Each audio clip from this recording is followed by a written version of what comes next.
Hey everybody, welcome back to Brainiac Baseball's 1981 Detroit Tigers season replay. Today's matchup is between the Detroit Tigers and the Kansas City Royals at Royals Stadium. On the mound for Detroit is Milt Wilcox, whose record is 0-1 with a 22.50 ERA. And pitching for the Royals is Rich Gale, making his season debut. And so we finished up our series with the Yankees yesterday winning on a walk-off home run by Kirk Gibson, his second of the year. And it was one of those games where we just had to keep fighting back. And we scored 2 runs in the bottom of the ninth to tie it. And then that walk-off home run sealed the victory. So it was actually a lot of fun. Definitely the best game of the year. As you take a look at the standings here, you can see that we're facing Kansas City, who's played half as many games as we have. So I don't know, maybe they're in COVID protocol. The schedule's a little funky because, as I mentioned before, the 1981 season was strike shortened. So we're going to play 110 games, and there's going to be some anomalies like this. So that's why Rich Gale is making his first start of the year as the Royals' number 4 starter. So let's go ahead and get started with today's game, our first away game of the year. If you are just discovering this content, please like and subscribe. And we will, at least as of right now, we're planning on finishing out the 1981 season. You can take a look in my playlists on YouTube, and you can find the 1980 season there. All 162 games were played, or you can just skip right to the end and watch the season recap videos if you want to see what happened in 1980. So here we are, Milt Wilcox. He got crushed in his very first series. What was he doing there? Let's just take a look real quick. Yeah, Minnesota. He gave up 8 hits in 2 innings, 5 runs, so not in good shape. So hopefully he can bring that ERA down a skosh. All of our bullpen is available. George Capizzello got the win in extra innings. He's 2-0. It's pretty amazing. And Rich Gale, who is a righty, is pitching for the Royals. And everyone here in our lineup is the exact same as yesterday. So let's go ahead and do the lineup rundown for Detroit. And keep in mind that you can always pause the game and take a longer look at the statistics. And also up here in this little box is the 1981 Topps card that represents that player from this season. And also if that player had not played for this team, like maybe he was traded within the 1981 season that I'm playing, those cards have been created by Jeremy DeJong. So all original artwork. Anyway, leading off and playing second base is Sweet Lou Whitaker. Batting second and at shortstop is Alan Trammell. Batting third and at first base is Jason Thompson. Batting cleanup in left field is Steve Kemp. Batting fifth and in right field is Gary Hancock. Batting sixth and at third base is Wayne Gross. Batting seventh and catching is Lance Parrish. Batting eighth and DHing is Kirk Gibson. And batting ninth in center field is Omar Marino. On the mound for the Royals is Rich Gale. Rich Gale, 5th round draft pick in 1975 out of the University of New Hampshire. He made his debut, as you can see here, in 1978, going 14-8 with a 3.09 ERA. He finished 4th in the Rookie of the Year, and he did receive some MVP votes. He also had a 1-hitter that year. In 1980, of course, the Royals went to the World Series, lost to the Phillies. But Rich Gale made 2 World Series starts in Game 3 and Game 6, giving up a total of 3 runs in 6.1 innings and taking the loss in one of those, in actually the deciding game, Game 6. In 1981, the season we're actually playing right now, when the strike happened in mid-July, Rich Gale got a summer job, and he was a bartender at the Hyatt Regency the night that the crosswalks fell, killing 114 people and injuring 216. He was uninjured. He was the bartender working at the bar that night, and he helped in the recovery. So there you go. Sometimes it doesn't pay to have a summer job. And he missed 3 months of the season last year due to injuries. That's why he only made 10 starts. So Lou Whitaker leads off the game and potentially with a double, but we're going to say no, although Clint Hurdle in right does not have a good arm. We're going to say no, and we're going to let Trammell hit and run. Trammell off to a good start, batting .462. And he hits a line drive right to short. Oh, it does not double off Whitaker. I thought for sure that was going to happen. So let's try to have a Sweet Lou steal. See if we can't get Whitaker into scoring position.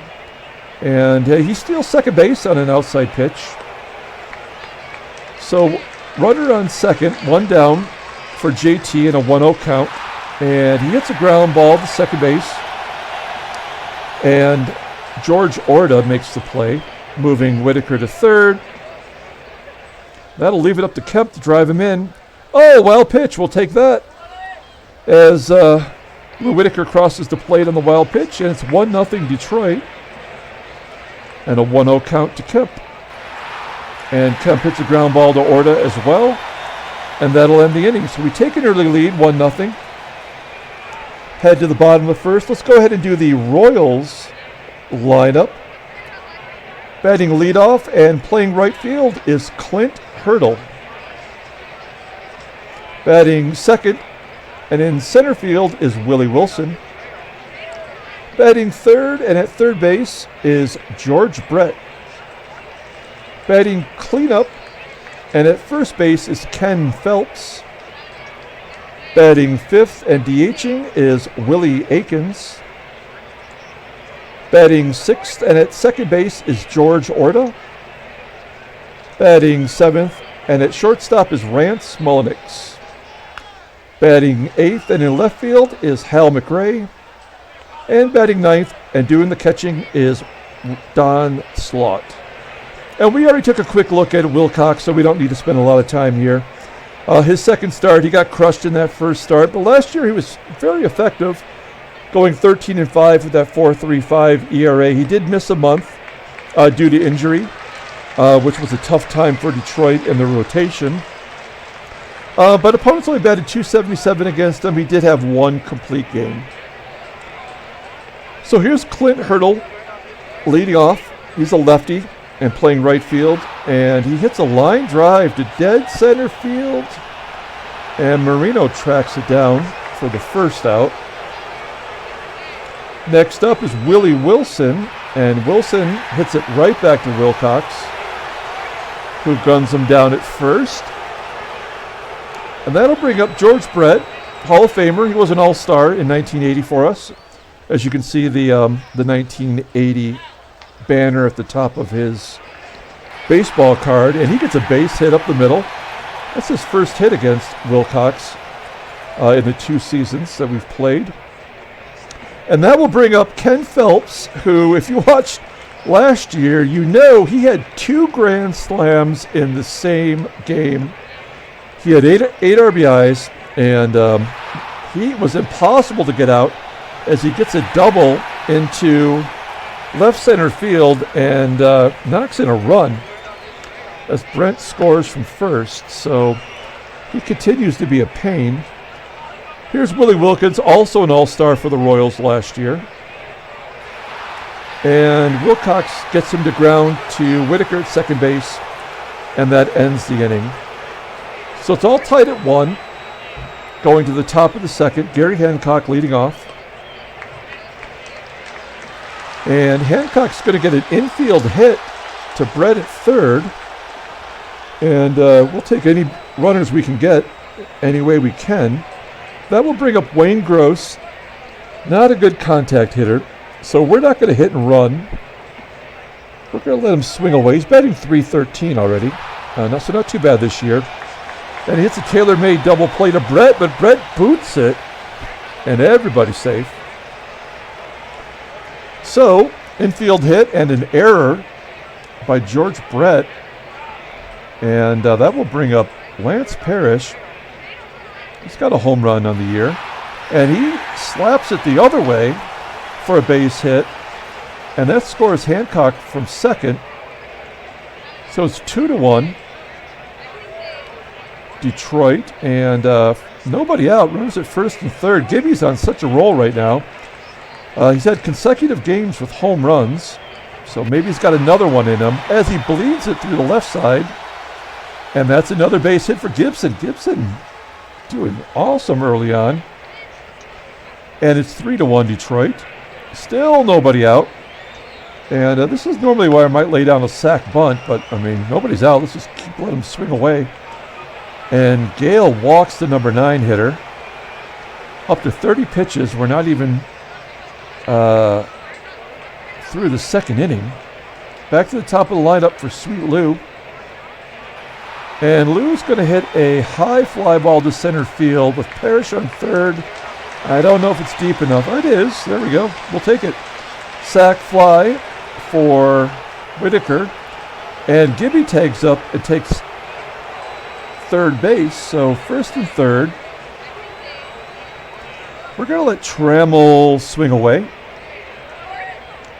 Wow. And Gale walks Trammell. Bases loaded for JT, who, much like last season, really struggled early on as Thompson hits a ground ball to Brett, and he fields it cleanly and turns 2. And we'll take the 3 runs, 4-1 Detroit, going to the bottom of the second. Second baseman George Ordo will lead off. He batted .335 versus righties last year. Hits a ground ball to Trammell. That's 1 down. That'll bring up Rance Mulliniks. Mulliniks popping it up to Thompson. 2 down. And that'll bring up Hal McRae. He hits a ground ball to Whitaker.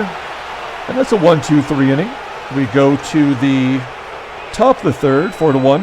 Hal McRae out here in left field, well below average defensively. And really right fielder is too, who is Clint Hurdle. So defensively, not strong in the outfield. Steve Kemp leading it off. Another ground ball to Brett. He's been very busy at the hot corner. Next up is Gary Hancock, and he drives it into the left center field bleachers. That's 2 home runs for Hancock. He's 2 for 2 on the day. 460 feet. Crushed it. And Wayne Gross walks. So 3 walks, no strikeouts for Gale at 55 pitches. And the manager's just leaving. I guess it was Dick Hauser. Was he still the manager of the Royals in '81? I know he had brain cancer, and he passed away in the early '80s. I don't remember how that played out as Lance Parrish strikes out. So there's the first K. That'll leave it up to Gibby. And Gibby hits a blooper into right center field, but it's deep enough to be caught by Hurdle. And we go to the bottom of the third. Tigers put another run on the board. It's 5-1. Next up, leading off the inning, is Don Slott. He's a rookie this year. So he's made his season debut, and he's 5 for 12 on the year. As, of course, he's never played against Wilcox. And he gets a base hit to right. Don Slott was a pretty good hitting catcher, if I remember right. I remember one year, I think he was in contention for the batting title with the Pirates, as Hurdle follows the base hit by Slott with a hit of his own. So first and second, nobody out, and Willie Wilson's up. We're going to pull the outfield in.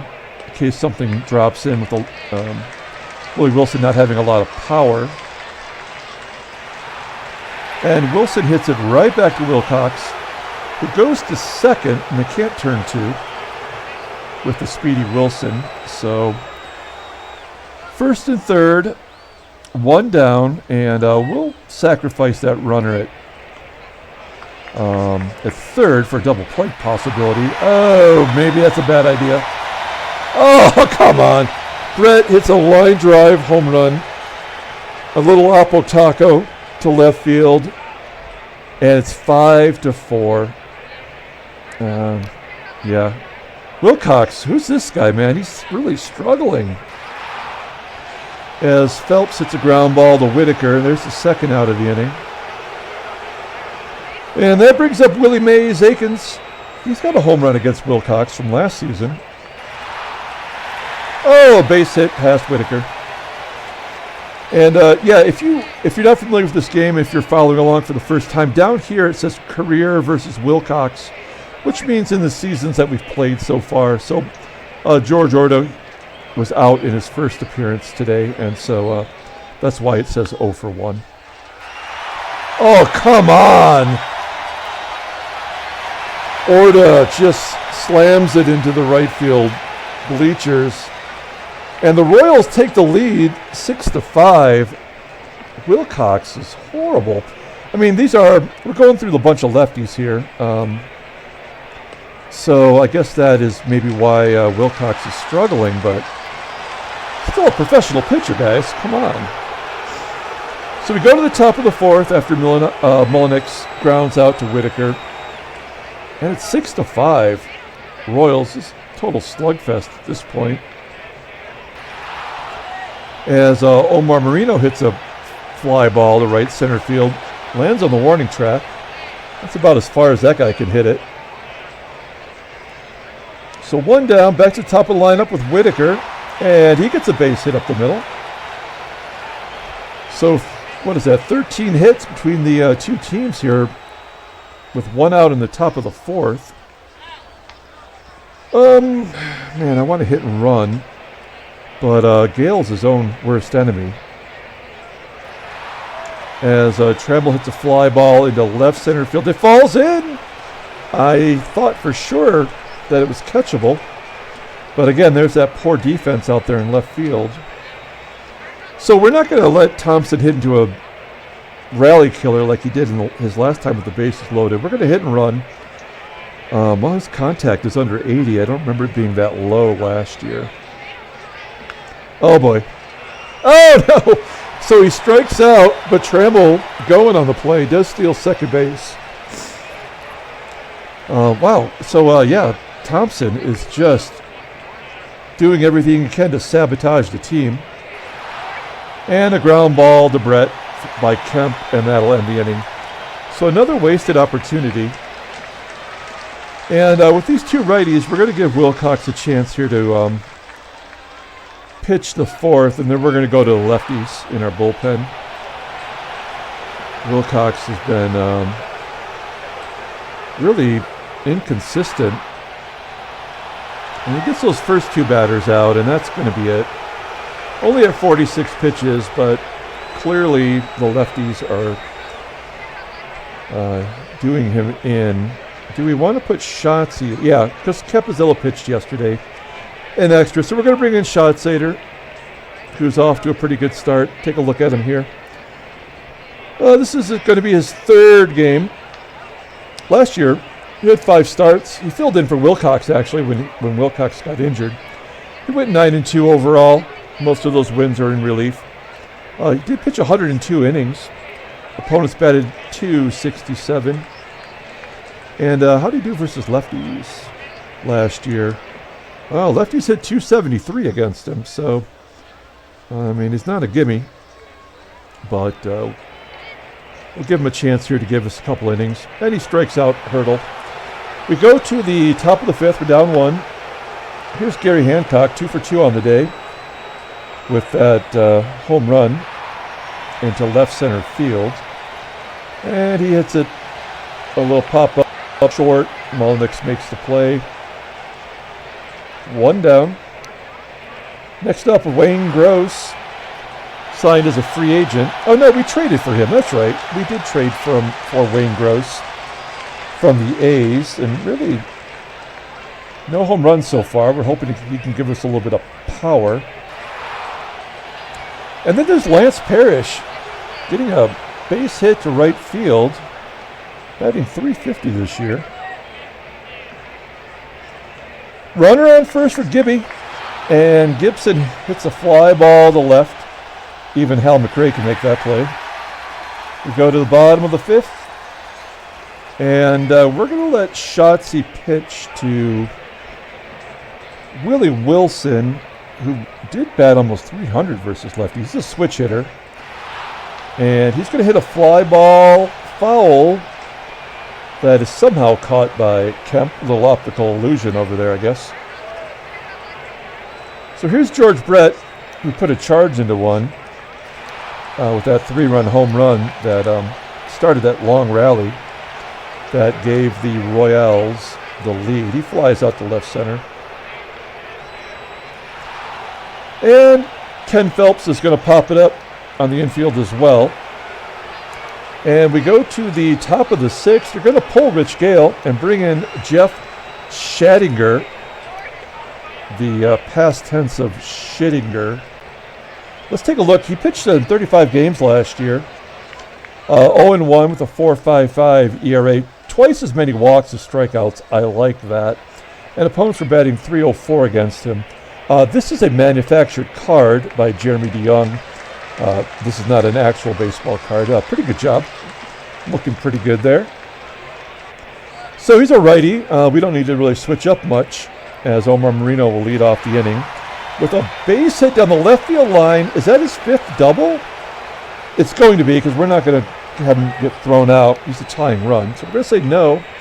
That is 5 doubles early on for Marino. We're going to double check that. Yeah, there we go. 5 doubles, 7 hits. You can't get that guy out. Here's Sweet Lou.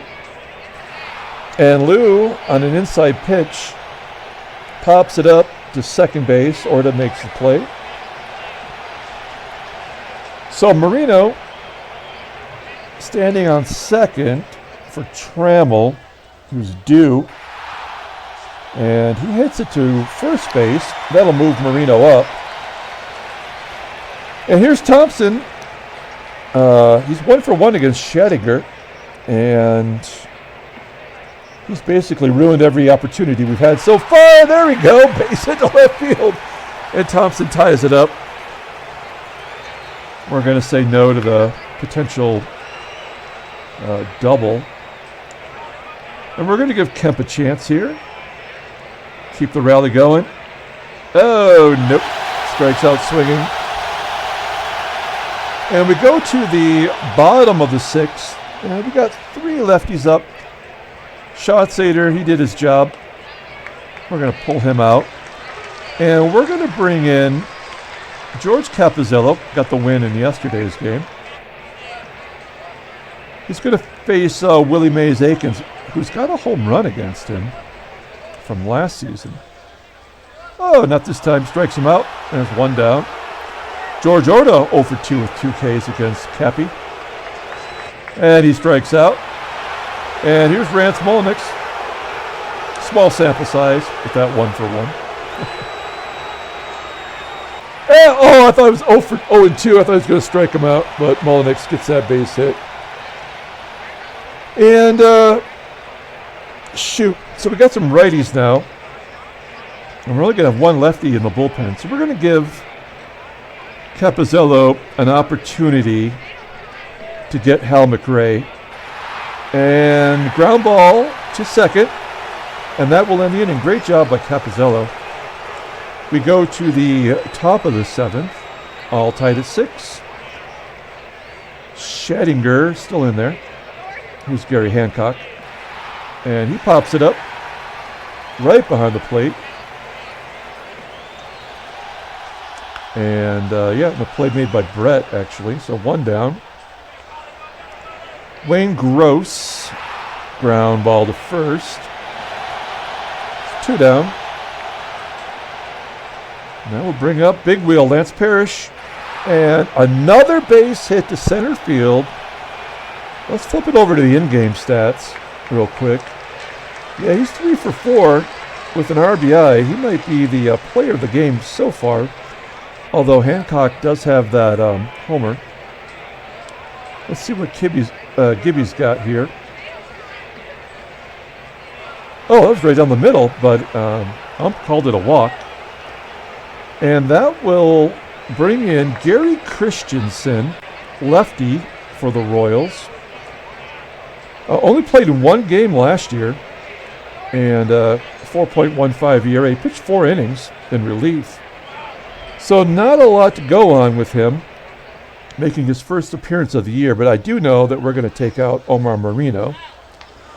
Bring in the righty, Dave. We're going to bring in... We're going to bring in Barry Bonnell.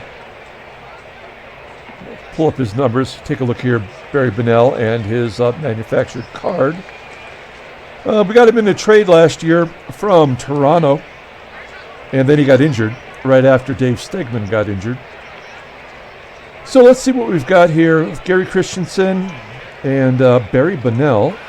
And Bonnell hits a ground ball right to Brett. That'll do it. So Bonnell's going to take over in center field. And great job by Capizzello. It's a righty. And then we're going to have more lefties. So let's pull the outfield in. So nothing will drop in. And see if we can't get Capizzello through another inning. Hey, he strikes out Don Slott. 3 Ks for Capizzello. Back to the top of the lineup with Clint Hurdle, who hits a ground ball to Tram. 2 down. Now leave it up to Willie Wilson, who he walks. That is not good. That is the go-ahead run. And you have to assume, even though Cappy's a lefty, that Wilson might be going here. George Brett's up, though. Oh, Brett gets a base hit to left. So here's a strikeout opportunity for Capizzello. So Phelps only batted .135 last year versus lefties. He does have a hit. We're not going to bring the outfield in for Phelps since he does have power. And Wilson will score on a base hit no matter what. Oh, come on. He walks him. So everything was going smoothly. And now Akins is up, who does have a home run. I think we got to let it pitch to it, right? And then if this doesn't work, then we're going to have to go to the bullpen. Is it 1 too late? As Akins the fly ball to center. And Bonnell makes the catch. Wow. That was a nail-biter. Go to the top of the 8th. Christensen still in there to face Lou, lefty on lefty crime. As Whitaker gets a base hit to left. Oh, no! Oh, it's caught by McRae. I just assumed that he didn't bring his glove with him to the outfield. But he makes the catch. And then Tram hits a grounder to short. And then we'll bring up JT, who struggled again early on last year. And then we left him in there versus the lefties, and he did really well. As Brett makes another play. I wonder how many plays Brett has made at third base. Okay, so great job by Capizzello. And I guess we're going to go to Underwood. Here's Pat Underwood. Looking pretty good. He's pitched 5 innings. And 2-1 last year, 3.25 ERA. Opponents batted .279 against him. Wow, lefties actually batted over 300. That is not good when you're a lefty. But we'll see how this plays out here with George Orta. Orta ground ball to Trammell. There's 1 down. Next up is Mullinix. He must just hit lefties well because he's got also 1 for 1 against Underwood. And remember, he got that hit against Capizzello to make him 2 for 2 against Cappy. Fly ball to center field. And we are going to leave him in there to get through these righties to pitch to the lefties. So this is somewhat risky. Although he does get righties out better than he does. Yeah, there you go. Strikes him out. So it's like a reverse psychology there. We go to the top of the ninth, all tied at 6. Here's Steve Kemp. Kemp does hit lefties well. He did all last year. But he hits it right back to Christensen. There's one down. And then there's Gary Hancock, who does not hit lefties well. But he's 2 for 4 with a home run. He deserves a chance to swing. He flips it out to left, and McRae makes the catch. And we're not going to let Gross hit. We're going to bring in Tommy Brookins, who does hit lefties well, and he's superior defensively, so this is as good a time as any to let him swing away. Batted .275 last year against the lefties. And he hits a line drive to center field, caught by Wilson. That was Brookins' first at-bat of the year. I think he pitch-ran in yesterday's game. But at any rate, we're going to leave him in there at third. And now Underwood needs to get Don Slaught out, and then we'll let him pitch to the lefties coming up. And then after that, I don't know what we're going to do. The catcher Slaught hits a ground ball to Tram. There's one down. And that will bring up Clint Hurdle, who batted .143 versus lefties. Oh, shoot. He rips it to right. There's a base hit. So Wilson's going to bat right-handed, and of course Underwood gets righties out better, so we'll take that. We are going to guard the lines, though, so try to prevent any extra base hits. And Underwood strikes out the righty. So 2 down, and George Brett, 3 for 4 on the day with a home run. Oh, and Hurdle tried to steal second base. He was gunned down by Lance. So, great job there by Parrish, and of course he's going to lead off the inning. Let's see if he can hit himself a homer. Nope, it's going to be a fly ball to the left. And McRae makes the play. It's 1 down here in the 10th. Giving you all some free baseball. We're going to take out Gibby. And we are going to let Mark Wagner hit. Now, this is his first appearance this year. And last year, he batted .326 versus righties. I'm sorry, versus lefties. So, we're going to let him swing away. And he pops it up to the shortstop, Mullenix. There's 2 down. And that'll bring up Barry Bonnell, who came into play for Marino. And he gets a base hit to right field. And Bonnell's got himself a hit. 12 hits for the Tigers. And we're going to have to let... No, you know what we're going to do? We are going to pinch run with our other center fielder, Dave Stegman. And we're going to try to get Stegman to steal second base. So a risky play, but we're going to be aggressive, and he steals second base. So here's a chance for Whitaker to tie up, or give us the lead, but I couldn't spit it out, and hits a ground ball to Christensen, and that'll end the inning. So Stegman takes over in center field. We only have 1 bat on the bench, and that's Putman.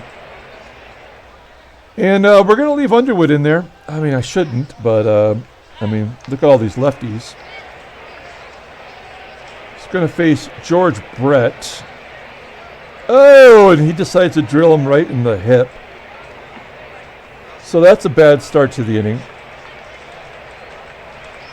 So runner on first. Here's Ken Phelps. Oh, he hits.